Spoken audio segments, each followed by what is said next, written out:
Welcome back everybody. अनुच्छेद 17 की बात कर रहे थे। मैंने आपसे बताया कि ये पॉलिटी के लिए भी, पॉलिटी और गवर्नेंस के पेपर के लिए भी बहुत अच्छा है, पेपर थर्ड के लिए भी बहुत ज़रूरी है, और इथिक्स और ऐसे के पेपर के लिए भी इसको समझना ज़रूरी है। ठीक, क्योंकि सरकार का ये प्रयास है कि एक संवेदनशील युवा प्रशासक बनाया जाए।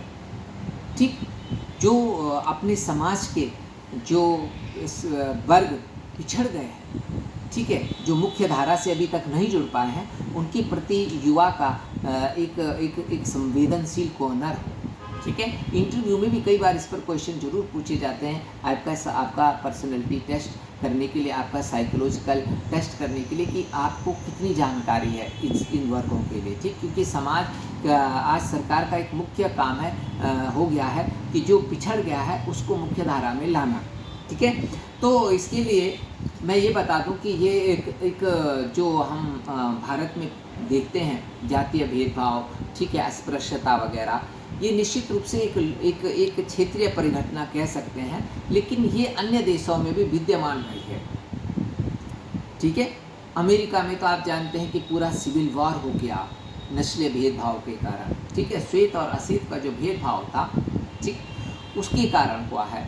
तो वो तो खैर आप सोशलॉजिकल या सोशल इश्यूज़ में आप पढ़ेंगे कि जो नस्लीय भेदभाव है वो हमारे जातिगत भेदभाव से कैसे भिन्न है। वो थोड़ा उसका दायरा कुछ ज़्यादा बड़ा है, अमेरिका में तो बहुत ज़्यादा है था। ठीक, अच्छा, एक महत्वपूर्ण बात इसमें समझने की क्या है कि हमने अमेरिका से पहले छुआछूत को ख़त्म कर दिया।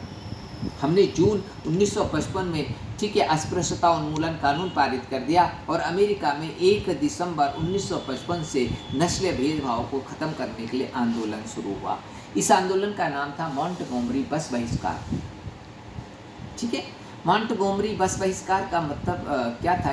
ये दिसंबर 1955 में शुरू हुआ एक आंदोलन था जिसमें अश्वेत व्यक्तियों ने बसों में बैठने से मना कर दिया। कारण ये क्या था कि एक अश्वेत व्यक्ति था, रोजा पार्कर उसका नाम था, वो बस में बैठा हुआ था, तो एक गोरा व्यक्ति बस में चढ़ा, और जो ड्राइवर था स्मिथ, उसने उस अश्वेत व्यक्ति से कहा कि सीट छोड़, खड़ा हो और गोरे को बैठने दे।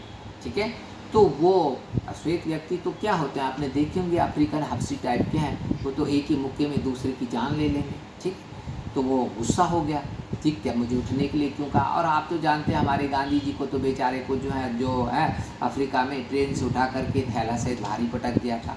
लेकिन गांधी जी तो बेचारे क्या थे, सत्याग्रही थे। लेकिन वो अश्वेत व्यक्ति सत्याग्रही नहीं था, वो तो आग्रही था। ठीक, उसने घूंसा उठाया, ठीक है, श्वेत व्यक्ति, तो वहाँ पे क्या हो गया, कोहराम मच गया। तो अब कोहराम मच गया तो भाई, तो बस को उसको पकड़ लिया गया, रोजा पार्कर को। ठीक है, आप जानते हैं अभी भी जब ठीक है, ट्रंप इससे पहले जब बाहर जा रहा था, ठीक है, बड़ा मतलब क्या बताऊँ, उस व्यक्ति का नाम लेने लायक नहीं है, वो इतना दुखी कर दिया पूरी दुनिया को, कलयुगी राक्षस। लेकिन ये जब वापस पहले वाले ट्रम्प में जब वापस जा रहा था व्हाइट हाउस छोड़ करके, तो इसने बड़ा जो है हंगामा मचाया था। इसके विरुद्ध हम प्रदर्शन भी होते, तो एक स्लोगन बहुत पॉपुलर होता, ब्लैक लाइफ मैटर्स, क्योंकि जो नेशनल सिक्योरिटी थी वहाँ की अमेरिका की, उन्होंने ब्लैक्स को बहुत बुरी तरह से पीटा था, 1-2 शायद मारवाड़ भी गए थे। तो वहाँ पे बहुत अभी भी ये मतलब अंदर से भले ही कानूनन तो समानता आ गई है, लेकिन अंदर से अभी जो रोष है, कानून क्या कर सकता है, लोगों को डरा सकता है कि अगर इसका भेदभाव करोगे तो पकड़े जाओगे, जेल जाओगे, लेकिन अंदर तो वो बना रहता है उनका घृणा। तो घृणा आए दिन उनके बाहर आती रहती। तो रोजा पार्कर को गिरफ्तार कर लिया गया, फिर मामला सुप्रीम कोर्ट में गया। सुप्रीम कोर्ट ने 13 महीने अमेरिका में सुनवाई की, फेडरल कोर्ट ने, और कहा कि भाई नस्लीय भेदभाव गैर संवैधानिक है, इसको ख़त्म किया जाना चाहिए। ठीक, और फिर सरकार ने ये नियम बना दिया कि इस प्रकार का भेदभाव बसों में नहीं किया जाएगा। ठीक है, तो वी कैन से दैट कि दिस टाइप ऑफ द जो ये हमारा एक छुआछूत है या जिस प्रकार का सोशल डिसेबिलिटी है, ये it was present in the other countries of the world as well. ठीक है, बट ग्रेजुअली क्योंकि डेमोक्रेसी पूरे वर्ल्ड में फल फूल रही है, धीरे धीरे ये प्रथाएं समाप्त हो रही हैं और मानवता को एक अवसर मिल रहा है फलने फूलने का। Thank you.